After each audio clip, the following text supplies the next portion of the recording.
Hello, everyone. It's a pleasure to be with you today. As already announced, my background is interdisciplinary and multicultural, spanning academia and creatorship. Over the past 4 or 5 years, particularly since the pandemic, I've been actively working in London, primarily in the field of ex-media and digital art, ex-media and digital art curatorship, which has been significantly, as you all know, shaped by the emergence of latest diffusion models. So today's my presentation will be based partly on observations from within the creative industries and partly on a theoretical exploration. There are two main subjects of discussion I'd like to introduce and discuss. The first refers to Vilém Flusser's media theory and his critique of linear thought, a theme I consider an ongoing and open line of inquiry. The second is an attempt to apply Deleuze's Guattarian schizoanalysis to AI-assisted art.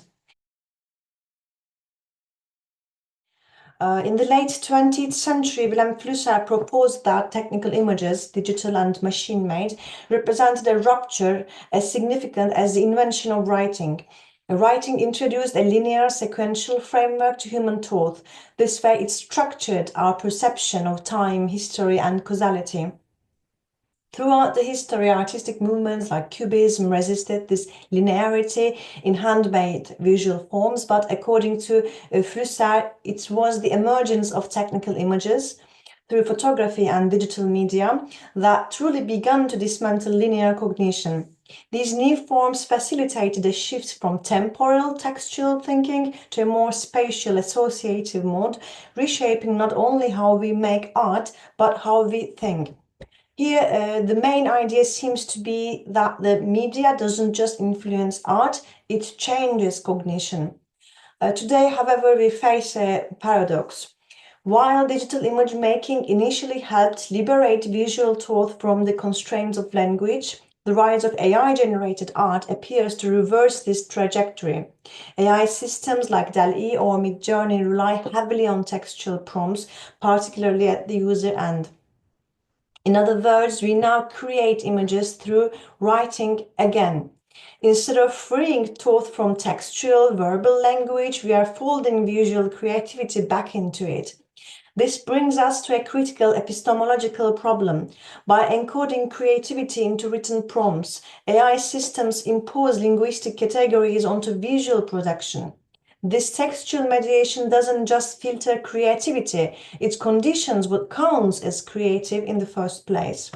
Since AI's treatment of context differs drastically from human intelligence, here the media might risk deteriorating creativity and even cognition. Another parameter that conditions creativity is socio-cultural context. So let me now shift to Deleuze and Guattari's work, more specifically, schizoanalysis. Deleuze and Guattari's schizophrenia is a socio-economic and political concept used to critique the way capitalism codes desire. The desire, they argue, is socially coded as a system. Overcodes everything. Capitalism as a system overcodes everything. It tells us what to feel, what to want, and how to produce. Under this system, desire is no longer free. Subjectivity itself becomes shaped by pre-coded desires and meanings. In this context, the subject becomes neurotic, trapped in a structure that constantly tells them what to do, what to want, and who to be. Now, in contrast to this neurosis, the schizophrenic, again in their terminology, is in a preliminary state that predates the social human nature divide. The schizophrenic for Deleuze and Guattari, as explained in their work Capitalism and Schizophrenia, is free to desire. The schizophrenic doesn't conform to normative sense-making. The schizophrenic connects everything with everything freely. The schizophrenic's thought and creativity are not bounded by the categories that shape what counts as normal in society. A schizophrenic cannot stop making sense, and that sense is fluid, non-linear, and deeply relational. Schizophrenic production is free production. It emerges from the subject's own desire, unmediated by external systems of control.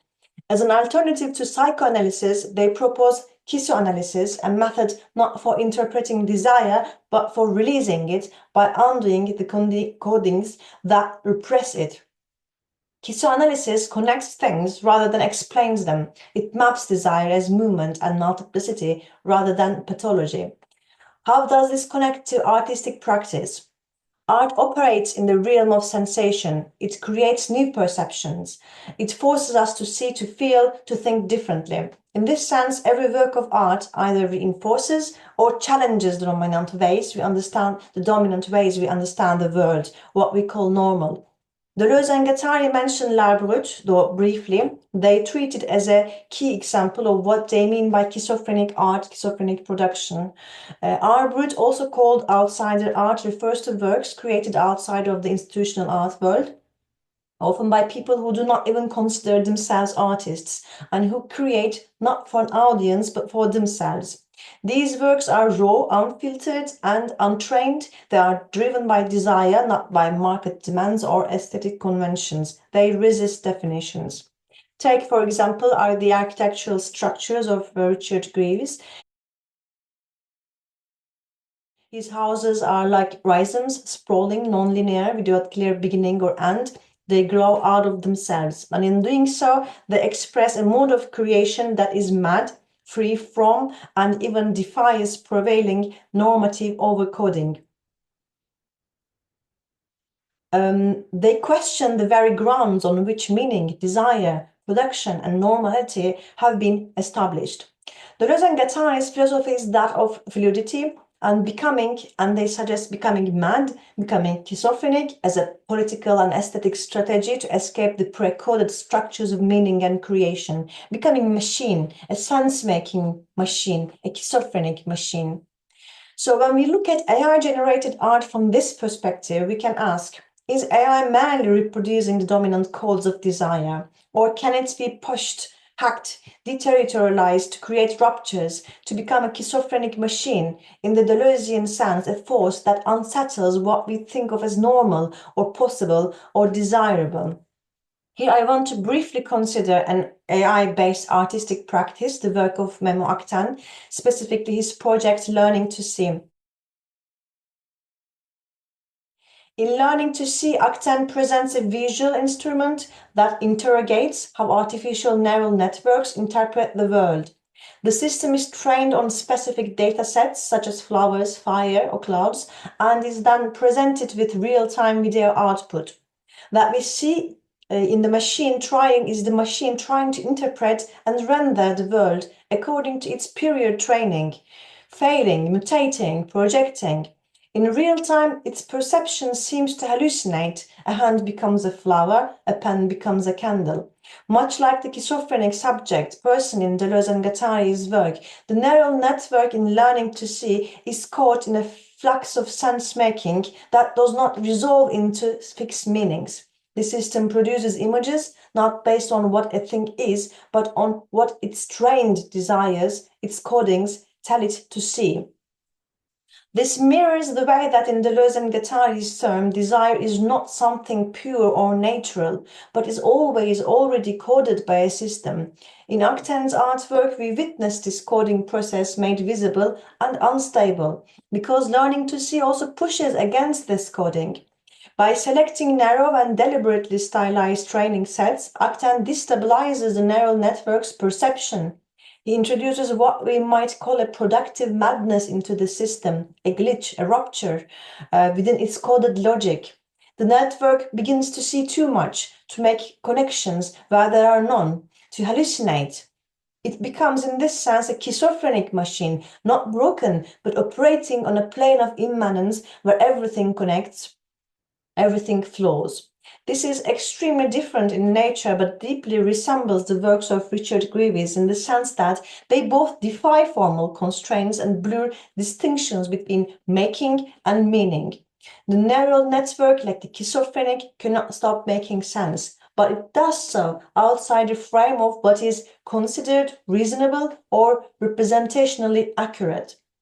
Moreover, Akten invites the viewer to manipulate this system in real time, to participate in the unraveling and recoding of perception.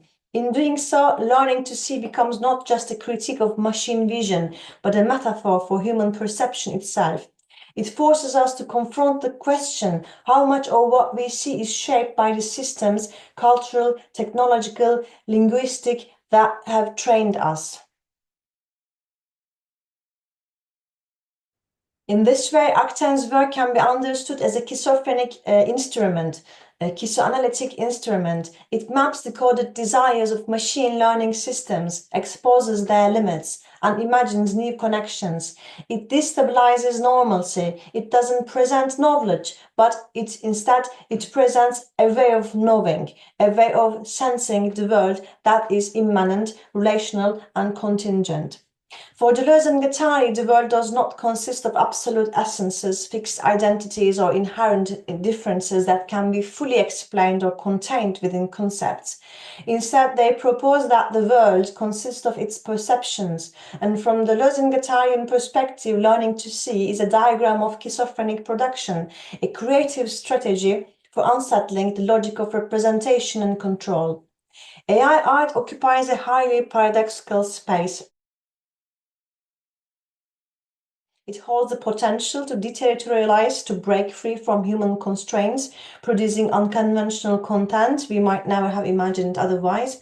But it also reterritorializes, folding these outputs back into algorithmic systems governed by norms, biases, and data training sets, and leads to cultural homogenization and algorithmic control.